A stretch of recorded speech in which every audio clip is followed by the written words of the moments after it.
What's going on, YouTubers, gamers and hobbyists, and welcome to this part 3 of our look at the Alien RPG core rulebook, breaking it down. Now, this is part 3 and this is dealing with skills. Okay, now to begin with, we have a quote, and I love the quotes they take from the movies. It makes it for me, it really does. And this one is Lieutenant Ellen Ripley talking to Master Sergeant Al Apone. You may remember this from Aliens, the second one. Hey, I feel like kind of a fifth wheel around here. Is there anything I can do? I don't know. Is there anything you can do? Well, I can drive that loader. I have a class 2 rating. Be my guest.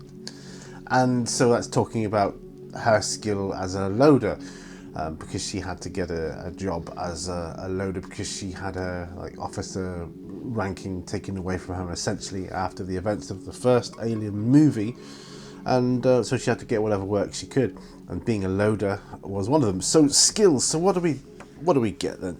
It starts talking about the rolling of the dice here. So I'm not going to get too rules specific, but the good thing is it's not that rules heavy. It's not very complex.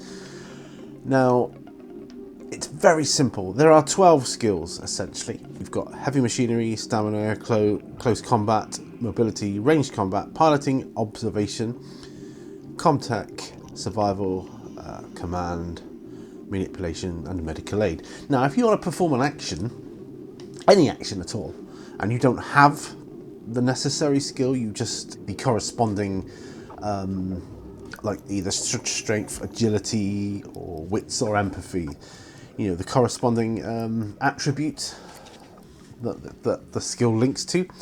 So you'll always be rolling something, okay? Now, when you roll dice, doesn't matter how many you roll, it's all on d6s, and the cool thing about this is you need to roll a 6 to get a success. That's it.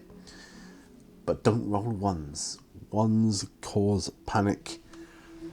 It's a very cool system, because if you fail a roll and you really need to do something, you can push yourself, you know, to do that. For the most part, it doesn't apply to androids, but for like regular humans, you can push yourself to really do it. Have another go, which means you get to re-roll all your failed dice. So however many dice you have, you get to re-roll again. But say you had 2 dice to roll, you then get given a stress or panic dice as well, and you roll them again, so you get an extra dice to roll for the action you want to perform. Cool, right? Except if you roll a 1 on that, you then have to roll on the panic chart, which can cause very severe, well, it can lead to very severe things to happen, but very bad things will happen to you. It's really not good. So the more panicked you get, the more adrenaline you get in your system, the more chance you'll have to succeed, but also the greater chance you'll have to fail as well. So bear that in mind. If you don't have to push your rolls to do it again, but just bear that in mind. And there's a really cool chance of success chart it gives you in here, which tells you how much, if you re-roll it, and the number of dice and the percentage you're going to get it's going to give you to succeed, which could be quite handy if you're kind of one of these people that likes to do the number crunching, and so you can look at that. Okay, it talks about pushing your roll after that, and the stress level and the panic. So all these things, and it's really cool. In the cinematic scenarios, remember, we got the cinematic and the campaign versions of how to play the game. If you're playing cinematically, you can spend a story point to get 1 automatic success in your roll. So that's another thing to bear in mind. Then it goes on to modifications, you know, the usual stuff that you get in an RPG. But another cool thing about this is you can do group rolls as well. When you face a challenge together with other PCs, you don't roll dice separately. Instead, choose who among you is best suited to take on the challenge. And the others can help you as well by giving you an extra dice if it's relevant to the situation. If the roll fails, it counts as a failure for all of you. You've got to remember that, and you're not allowed to try 1 each time. Doesn't apply in combat though. Okay, so not and difficulty here. So you've got different levels of difficulty here. You've got trivial, simple, easy, average, demanding, hard, and formidable.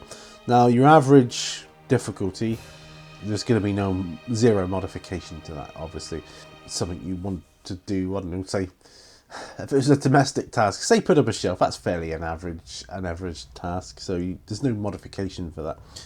Easy tasks, I don't know, make a cup of tea, get a +1. Simple tasks, like really easy, I don't know, read a book, +2.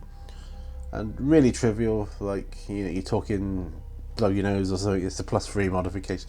You don't roll for things as trivial as that. You just generally the GM normally the GM doesn't assess how difficult the action is, and I'm reading this from the script now. You only roll dice in challenging situations, period.